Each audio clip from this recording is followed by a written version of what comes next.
नमस्कार, आप देख रहे हैं स्पेशल रिपोर्ट न्यूज रूम से। आपके साथ मैं हूं अंजना ओम कश्यप। नोटबंदी और नोटबंदी के 36 दिन बाद एक तरफ सरकार तो दूसरी तरफ विपक्ष, दोनों एक दूसरे पर हमले तेज कर रहे हैं। लेकिन इस बीच मुख्यमंत्री उत्तर प्रदेश के अखिलेश यादव वो अलग ही राह पकड़ रहे हैं, निशाना चुनाव पर, और इसीलिए एक एक बात सधी हुई है उसी चुनाव की तरफ। देखिए उनसे एक खास बातचीत। स्वाभाविक ही है, अभी परिवार में सब ठीक है। जो उम्मीदें थी, जो आश्वासन आपने जताया था, मैंने परिवार छोटा नहीं अब बड़ा कर दिया। यही समाजवादी पार्टी की शक्ति भी थी। मैंने परिवार बड़ा कर दिया। मैंने कहा सब हमारा परिवार है, पूरा उत्तर प्रदेश देश हमारा परिवार है। नहीं, लेकिन आप सब ठीक है, आपने जवाब दिया। एकदम ठीक है सब। आपकी चल रही है, ये चलाने पर है मेरी, चलेगी कि नहीं चलेगी।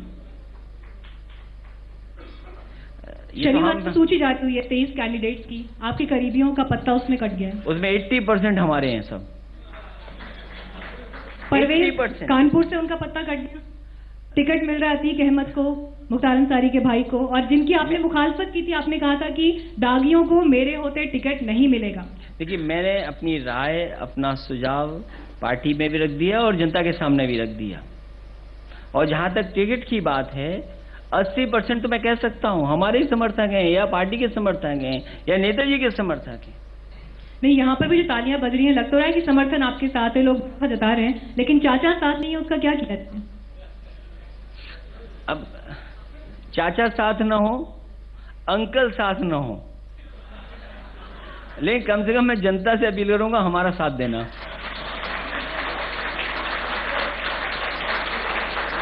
बहुत सावधानी से आपने अपनी बात रखी। प्रचार करेंगे इन कैंडिडेट्स के लिए? मैं अभी हमीरपुर होकर के आया हूं, और मैंने तो कहा कि जो हमें बुलाएगा जो प्रत्याशी, हम उसके यहाँ जाएंगे, और पार्टी का तो प्रचार मैं करता ही हूं। के लिए, मुख्तार अंसारी के भाई के लिए, इनके लिए आप प्रचार करेंगे? मेरी राय शायद वो भी जानते हैं जिनका नाम आप ले रहे हैं, और हमारे पार्टी के तमाम समर्थक, तमाम साथी जानते हैं मेरी राय। ये बहुत जरूरी है यहाँ पर क्लैरिफाई करना। आप जो बात कहते हैं वो बिल्कुल सिरे से अलग है। शिवपाल यादव जो बात कहते हैं वो बिल्कुल एक अलग सिरे से जुड़ती है। तो कैसे आप जनता को कन्विंस करेंगे कि सब साथ हैं और सत्ता के दो केंद्र नहीं हैं? शायद जनता जानती है अभी इस बात को।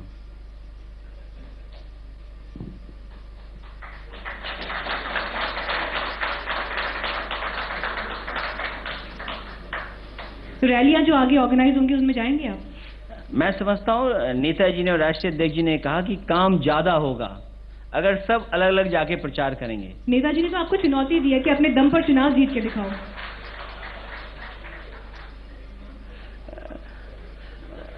चुनौती ने नहीं दी, आशीर्वाद दिया है।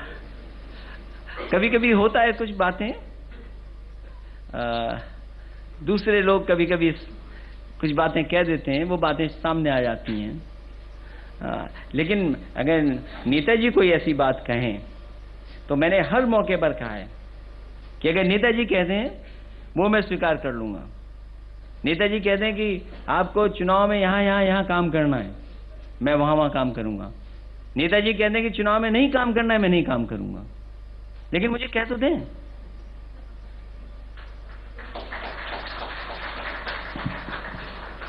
जिस तरह की बातें आपने सामने रखी, आपने अंकल का भी जिक्र किया, बहुत करीबी मुलायम सिंह यादव जी की वो रहे हैं, और जो रिश्ता है पूरी दुनिया के सामने है। वो तो ये भी कहते हैं कि आप ऑस्ट्रेलिया पढ़ाई करने के लिए गए, उनके बूते आप गए। क्यों आप फूटी आंख नहीं सुहाते हैं? क्या तकलीफ है? देखिए, मेरा आजकल फोकस केवल उत्तर प्रदेश के चुनाव को लेकर के है। वो जो महाभारत की बात है ना कि एकदम अर्जुन की जब परीक्षा ली गई, तो निशाना जब लगाने की परीक्षा बात थी, हमारा एकदम लक्ष्य आज उत्तर प्रदेश में समाजवादियों की सरकार कैसे बने, उस दिशा में मैं काम कर रहा हूं। और शायद कभी कभी जो घोड़ा दौड़ने वाला होता है वो अपनी आंखों पे लगा लेता है जिससे सीधे ही दौड़े केवल। तो अब मैं वही लगाने वाला हूं। इधर उधर मैं नहीं देखूंगा, सीधा चलूंगा केवल। बहुत पॉजिटिव बात आपने ये कही कि लक्ष्य जो है वो मछली की आंख है और निशाना भी उसी तरफ है। लेकिन जनता को कन्विंस आप कर पाएंगे कि परिवार में जो ये टेंशन है, जितनी परेशानियां चल रही हैं, इसका कोई असर आपके विजन, आपके विकास के वादे पर नहीं पड़ने वाला? यानी जो आप ये कह रहे हैं विकास से विजय तक, देखिए, वो बिल्कुल चलेगा आगे। दो दोस्तों में झगड़ा हो जाता है, परिवारों में झगड़ा हो जाता है, किस जगह झगड़ा नहीं होता ये बताओ? लेकिन जब लक्ष्य बड़ा हो, हमारा कोई झगड़ा अपने स्वार्थ के लिए नहीं है, और अपने स्वार्थ के लिए होगा तो वो परीक्षा अलग तरह की होगी। उत्तर प्रदेश में समाजवादियों की सरकार हो, समाजवादी सरकार हो, और जो विकास जिस गति से चल रहा है, ये विकास और तेजी से आगे चले, तो मैं समझता हूं शायद उत्तर प्रदेश के ऊपर जो ठप्पा लगा है, आज मैं कह सकता हूं एक्सप्रेसवे एक भी प्रदेश में मुझे बता दो इससे अच्छी सड़क उपलब्ध हो कहीं पर। उत्तर प्रदेश के लोग उलझन में हैं, क्योंकि होता यह है कि आप अपनी बात कहते हैं, आप बार बार कहते हैं कि आपने पार्टी में कह दी, फिर उन लोगों को टिकट भी मिल जाता है, और फिर आपकी पार्टी के कुछ नेता ये कहते हैं कि इन सारी चीजों में आपकी सहमति ले ली गई है, नेताजी की सहमति ले ली गई है, और वो लोग आ जाते हैं। सवाल मेरा यह है कि इससे लोग क्या अंदाजा निकाले, और क्या मुख्यमंत्री के तौर पर आपको लगता है कि यूपी में जो हालात हैं उसमें आपराधिक छवि वाले लोगों का साथ लेना जरूरी है चुनाव जीतने के लिए?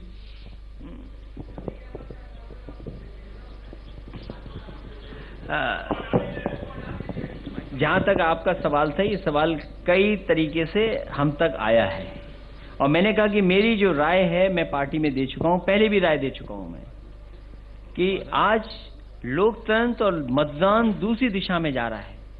आज कम से कम पॉलिटिक्स एस्पिरेशनल है, लोग चाहते हैं तरक्की हो, खुशहाली आए, चीजें आगे बढ़ें। मैं समझता हूं अगर किसी की छवि जनता के बीच में वैसी नहीं है जैसी जनता चाहती है, उसके पक्ष में मैंने पहले भी अपने पार्टी प्लेटफॉर्म पे कहा, एक बार फिर मैं कहूंगा, अगर मेरी राय है तो मैं अपनी राय अपनी पार्टी और पार्टी के प्लेटफॉर्म पे रख दूंगा, एक बार फिर राय रखूंगा मैं। अखिलेश जी, अब हम सेशन को यहीं खत्म करेंगे, सवाल काफी ले लिए। 50 दिन मांगे थे प्रधानमंत्री नरेंद्र मोदी ने, 36 दिन बीत गए हैं, लेकिन परेशानी घट नहीं रही है। जमीनी हकीकत क्या है? आज भी जो लोग कुछ पैसे लेने के लिए पहुंच रहे हैं, अपने पैसे लेने के लिए पहुंच रहे हैं, क्या है बैंक के बाहर, एटीएम के बाहर का सच?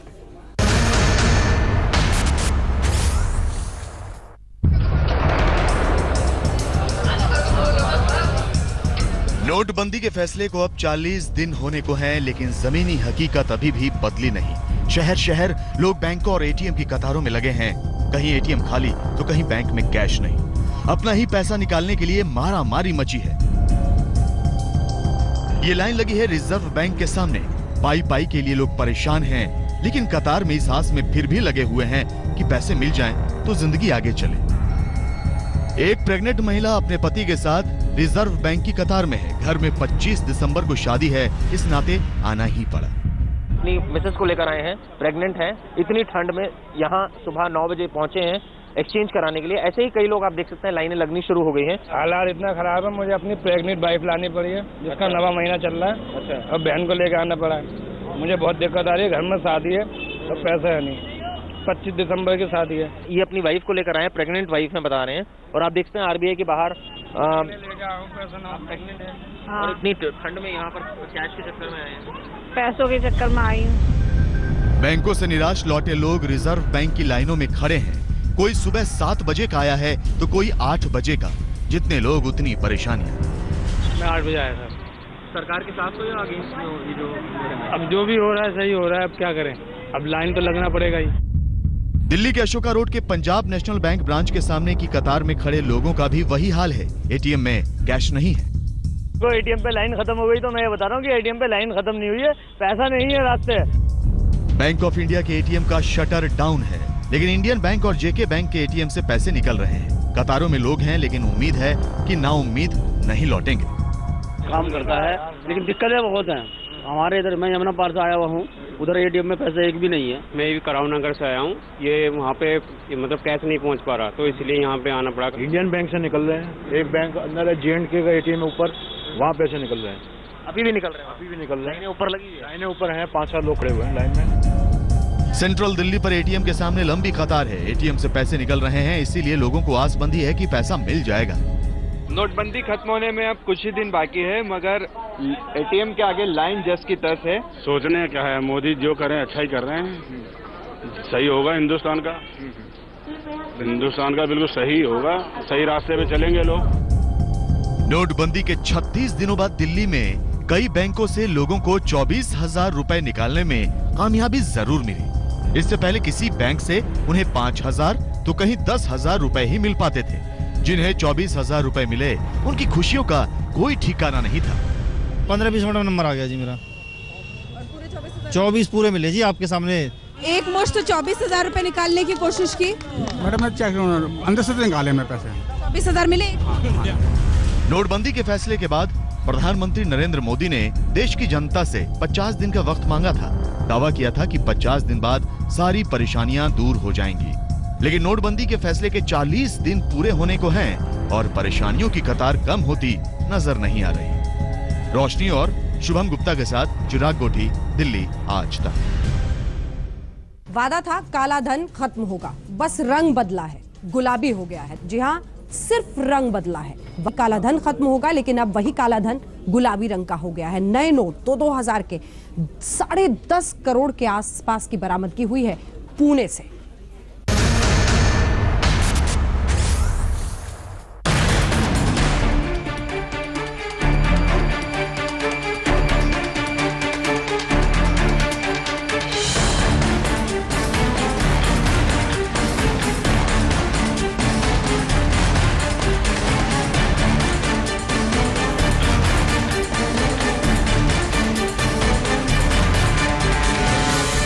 देश भर से काले धन की खेप पकड़ी जा रही है।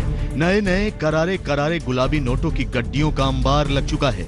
लोग काले धन को गुलाबी कर रहे हैं और तिजोरियों में बंद करके रख रहे हैं। लेकिन इनकम टैक्स और पुलिस पिंक नोटों पर पैनी नजर गड़ाए हुए है और दे दनादन छापे मार रही है।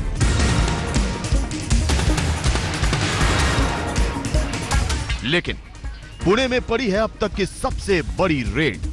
पुणे से हुई है अब तक सबसे ज्यादा नए नोटों की बरामदगी। नोटबंदी में इतने 2-2 हजार के नए नोट अभी तक नहीं मिले। काले धन की इस गुलाबी खेप को देखकर आप भी हैरान रह जाएंगे। जी हां, ये तस्वीरें पुणे में बैंक ऑफ महाराष्ट्र के अंदर की हैं। बैंक के लॉकरों पर इनकम टैक्स का छापा पड़ा है।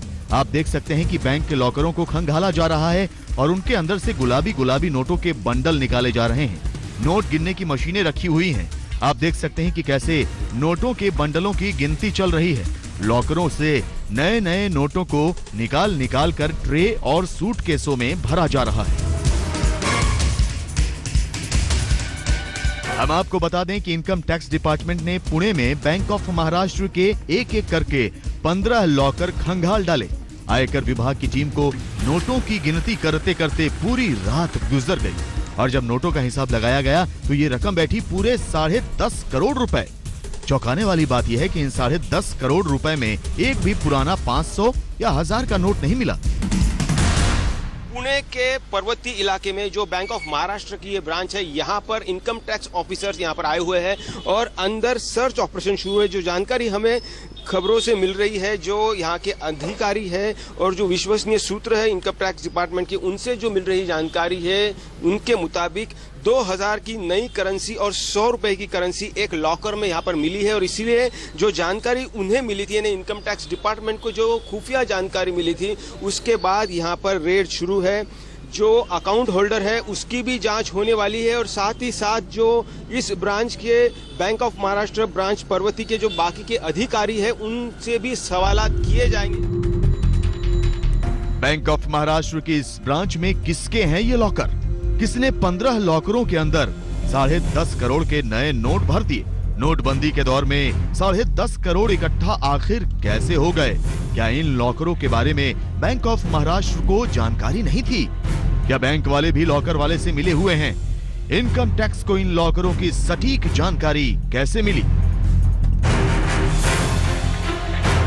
पुणे में बैंक ऑफ महाराष्ट्र की पार्वती ब्रांच में ये 15 के 15 लॉकर WOM यानी world oil field machine private limited company के हैं। जिस बैंक से यह रकम बरामद हुई है, यह अकाउंट भी इसी कंपनी का है जो इसी साल अगस्त में खोला गया था। आज तक की टीम इस कंपनी की पड़ताल करने पहुंची। कंपनी के दफ्तर में भी इनकम टैक्स की छापेमारी चल रही थी। बैंक ऑफ महाराष्ट्र में जो लॉकर की छानबीन शुरू है, पूछताछ शुरू है, वो इस दफ्तर से रिलेटेड है। World wide oil field machine private limited का ऑफिसर, यहाँ पर भी जो IT डिपार्टमेंट के लोग हैं वो यहाँ पर पूछताछ कर रहे हैं, ऐसी जानकारी है। जो पेपर्स है, क्योंकि 10 करोड़ से ज़्यादा की अमाउंट लॉकर्स में मिली, ऐसी जानकारी है। और यहाँ पर आप देख सकते हैं कि इनके भी जो पेपर्स है वो देखे जा रहे हैं और सब कुछ छानबीन की जा रही है। दफ्तर यहाँ से बहुत सालों से है और हरदम क्या मीन्स लोगों का आना जाना चालू रहता है? नहीं, यहाँ पे आना जाना चालू नहीं रहता। 1 साल 2 साल से ये ऑफिस उन्होंने शिफ्ट किया। आज तक की टीम को पता चला कि करीब 1.5 साल पहले इस कंपनी का दफ्तर यहाँ से शिफ्ट हो चुका है। अब कंपनी के मालिक की तलाश चल रही है। आपको बता दें कि कैसे इन लॉकरों का राज खुला, तो सुनिए। एक इनकम टैक्स अधिकारी ने बताया कि CCTV फुटेज की जांच में पता चला कि एक शख्स ये लॉकर पिछले कुछ दिनों से लगातार इस्तेमाल कर रहा है। कंपनी का बैंक में करंट अकाउंट भी है और नोटबंदी के फैसले के बाद से इस अकाउंट में सिर्फ 50,000 का ही नकद व्यवहार हुआ है। और जब लॉकर खुले तो खुल गया काले धन का कुबेर। इसमें 7.5 करोड़ रुपए के सिर्फ 2,000 के नोट हैं, जबकि 2.5 करोड़ के 100 के नोट भी हैं। अब ये जांच भी की जा रही है कि बैंक ऑफ महाराष्ट्र के अधिकारी और मैनेजर की मिली भगत भी तो इसमें नहीं है। पंकज खेलकर, पुणे, आज तक। पुणे ही नहीं, पुणे, दिल्ली, जयपुर, अलग अलग जगहों पर बरामदगी हो रही है। दिल्ली के पास नोएडा में तो बैंक कैसे इस काले धन का पूरा रैकेट चला रहे हैं वो सामने आया है। फर्जी खाते, फर्जी खातों में करोड़ों रुपए, 60 करोड़। देखिए नोएडा का एक्सिस बैंक।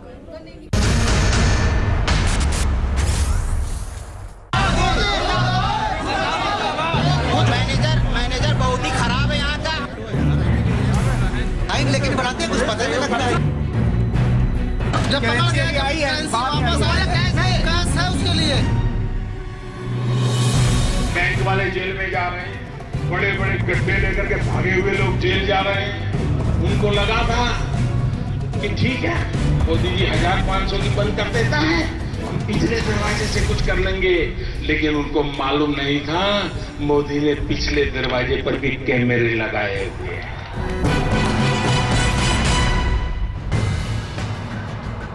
जिन बैंकों पर नोटबंदी के असर को कम कर ग्राहकों को राहत पहुंचाने की जिम्मेदारी थी, वही बैंक काले को सफेद करने के जुगाड़ मैकेनिक बन गए।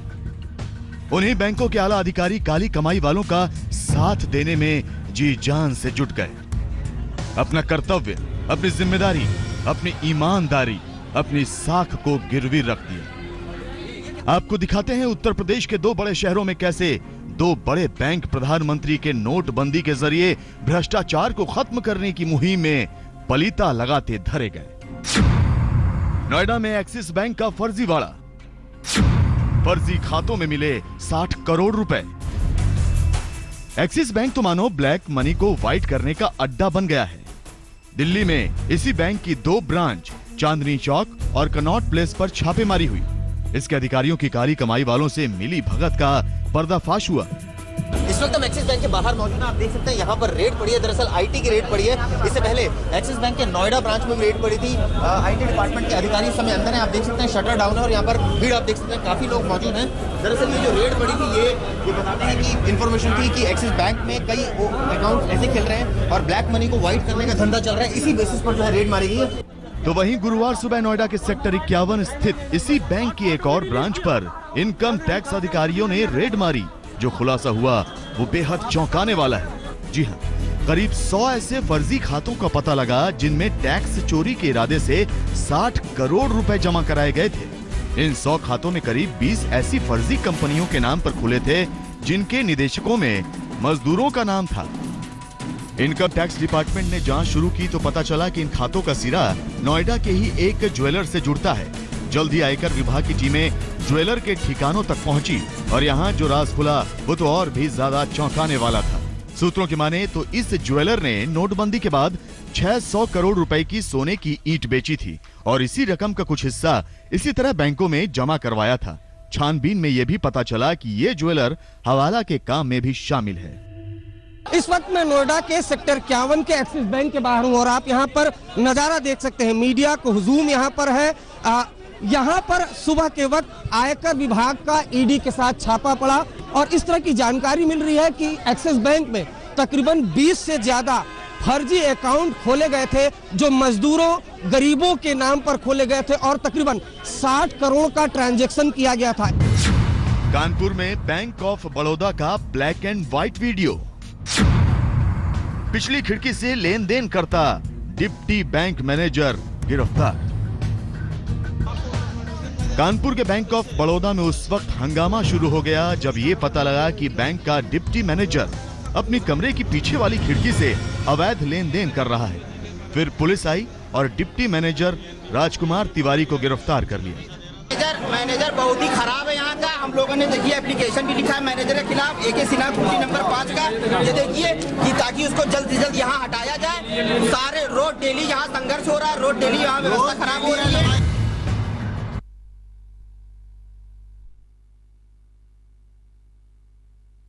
वो तो बैंक के अंदर मौजूद एक खाता धारक ने इस गोरख धंधे का पूरा वीडियो बना लिया, जिसमें लाल शर्ट पहने डिप्टी मैनेजर राजकुमार तिवारी अपने कमरे की खिड़की का पर्दा उठाकर किसी से कुछ बात करते हैं।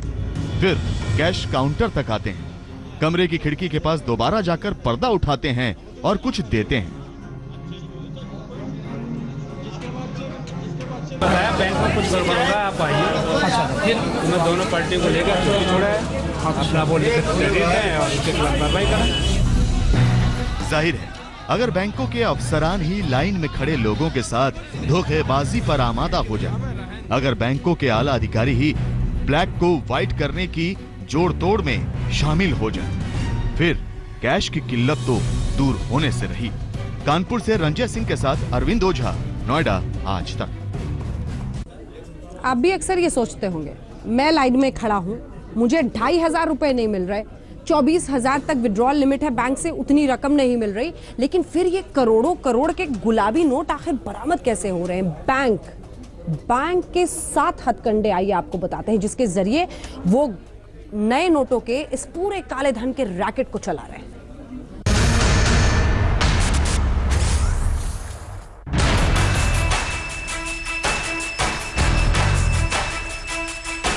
दिल्ली से मुंबई और मुंबई से बैंगलोर तक नोटों के गुलाबी बंडल धड़ल्ले से पकड़े जा रहे हैं।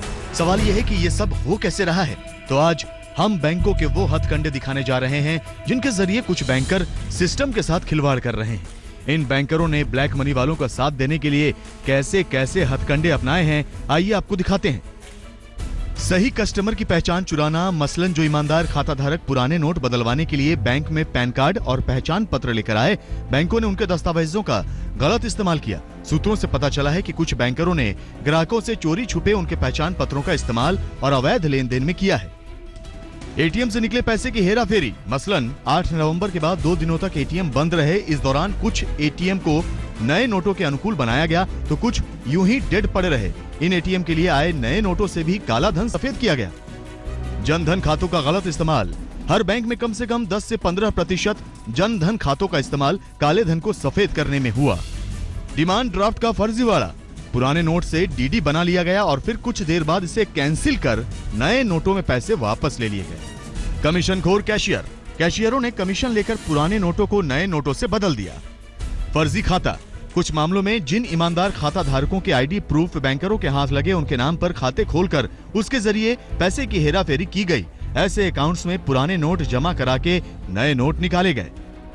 स्वयं सहायता समूह, कोऑपरेटिव बैंक, छोटे दुकानदारों से रोज रोज 10, 20, 50 या 100 रुपए जमा करने वाले माइक्रो फाइनेंस एजेंट्स ने भी स्वयं सहायता समूहों के अकाउंट्स में पैसे डालकर इसकी हेराफेरी की। इसी तरह कुछ कोऑपरेटिव बैंकों ने भी काले धन को सफेद करने के लिए पिछली तारीख से जमा दिखा दिया जिनके पास कंप्यूटराइज्ड रिकॉर्ड नहीं है।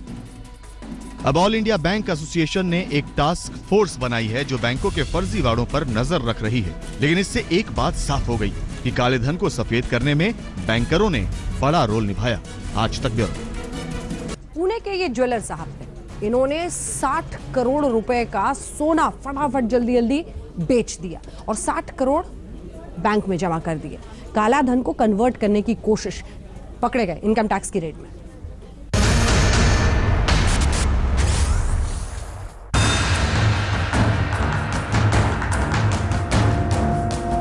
जैसे ही मोदी ने नोटबंदी का ऐलान किया, लोगों ने काले धन को खपाना शुरू कर दिया। लेकिन अब काले धन का कच्चा चिट्ठा खुल रहा है। जी हां, पुणे में एक ज्वेलर का काला खेल सामने आया। यह है पुणे का नामी गिरामी ज्वेलरी शोरूम। लेकिन जब इस शोरूम पर इनकम टैक्स ने रेड मारी तो सारी कहानी निकलकर सामने आ गई। जी हां, इस ज्वेलर ने हाल ही में अपने अकाउंट में पूरे 60 करोड़ रुपए जमा कराए थे। सही सुना आपने, पूरे 60 करोड़। अब सवाल है कि ज्वेलर के पास इतनी मोटी रकम आई कहां से? क्या ये उसका मुनाफा था? अब छानबीन शुरू होती है और खुलासा होता है। इस साल अक्टूबर के आखिरी दिनों में और नवंबर के पहले हफ्ते में ज्वेलर ने 60 करोड़ की कमाई दिखाई। इसमें भी 45 करोड़ की बिक्री में ना तो किसी कस्टमर का नाम है, ना कोई बिल और ना ही पैन कार्ड का जिक्र। मराठे ज्वेलर्स की पुणे में 2 शोरूम्स है। नोटबंदी के तुरंत बाद इन 2 शोरूम से 60 करोड़ से ज्यादा की ज्वेलरी बेची गई, जिसकी जांच अब आयकर विभाग कर रहा है। हाल ही के दिनों में 2 दिन और 2 रात ये जांच यहां पर और पौड रोड पर चलती रही। आज तक को मिले जानकारी के मुताबिक ये काला धन है जो कि 4 बैंक अकाउंट्स में भरा गया। लेकिन मराठे ज्वेलर्स का दावा है कि ये उनके मेहनत की कमाई है। आईटी विभाग के मुताबिक कुछ ही दिनों में सच्चाई बाहर आ जाएगी। कैमरामैन गोपाल हरने के साथ पंकज खेलकर, पुणे, आज तक। और इसी के साथ न्यूज रूम से स्पेशल रिपोर्ट में इतना ही। लेकिन देश दुनिया की बाकी खबरों के लिए आप देखते रहिए आज तक।